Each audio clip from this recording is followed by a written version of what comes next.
ಈ ಟೈಮಲ್ಲಿ ಇನ್ನು ಪವರ್ಫುಲ್ ಅಂದರೆ ಈಗ ಇನ್ನು ಪೊಲಿಟಿಕಲ್ ಪವರ್ ಬೇಕು ಅನ್ನೋ ಈ ಕಾರಣಕ್ಕೋಸ್ಕರ ಅನೌನ್ಸ್ ಮಾಡಿದೆ MLA ಟೀಮ್ ಇದೆ ಅಂತ ಹೇಳ್ಬಿಟ್ಟೆ. ಅಂದರೆ ಎದುರುಗಡೆಯವ್ರು ವೀಕ್ ಆಗಲಿ ಅಂತ.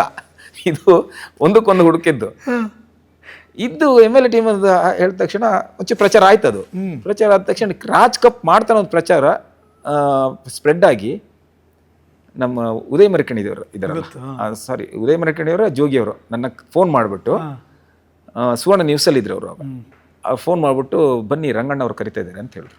ರಂಗಣ್ಣಂಗವ್ರು ನೆನಪಿದೆಯಲ್ಲೋ ಗೊತ್ತಿಲ್ಲ, ನನ್ನ ಕರೆಕ್ಟಾಗಿ ನೆನಪಿರೋದು ಹೇಳ್ತಿರೋದು. ಕರೆದ್ರ ಮೇಲೆ ಆಯ್ತಂತ ಹೋದೆ ನಾನು. ಕರಿತಾರೆ ಅಂತ ಹೇಳಿದ್ರು, ಯಾವುದಕ್ಕೆ ಏನಂತ ಹೇಳಿಲ್ಲ, ಕರಿತಾರೆ ಅಂತ ಹೇಳಿದ್ರು ಹೋದೆ ನಾನು.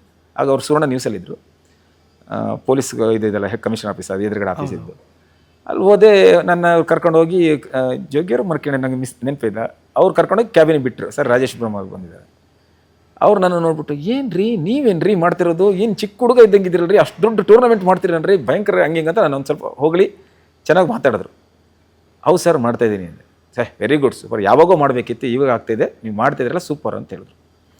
ಈ ಸೂಪರ್ ಅಂತ ಹೇಳಿದ ತಕ್ಷಣ ಒಂಥರ ಅದ್ರ ರಂಗಣ್ಣ ನಂಗೆ ಹೊಗಳ್ತಿದ್ರು ಅಂದ್ರೆ ಖುಷಿ ಅಲ್ವಾ. ಆಮೇಲೆ ಅವರು ಆಯಿತು MLA ಟೀಮ್ ಯಾರು ಅಂತ ಕೇಳಿದ್ರು. ನಂಗೆ ಆವಾಗ ಬೇಳೂರು ಗೋಪಾಲಕೃಷ್ಣ ಅವ್ರು ಪರಿಚಯ ಇದ್ದರು.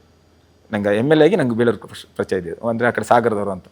ಸರ್ ನಾನು ಬೇಳೂರು ಗೋಪಾಲಕೃಷ್ಣ ಕೇಳ್ತೀನಿ, ಮೋಸ್ಟ್ಲಿ ಅವ್ರು ಕ್ರಿಕೆಟ್ ಆಡೋದು ಕಷ್ಟ ಅಂತ ಕಾಣುತ್ತೆ, ನಾನು ನಿಮ್ಗೊಂದು ಒಬ್ಬರನ್ನ ಕೊಡ್ತೀನಿ, ನೀವು ಒಳ್ಳೆ ಕ್ರಿಕೆಟ್ ಆಡ್ತಾರೆ ಅಂತ ಹೇಳಿದ್ರು. ಯಾರು ಸರ್ ಅಂತ ಕೇಳಿದೆ. ರಾಜು ಗೌಡ ಅಂತ ಹೇಳಿದ್ರು.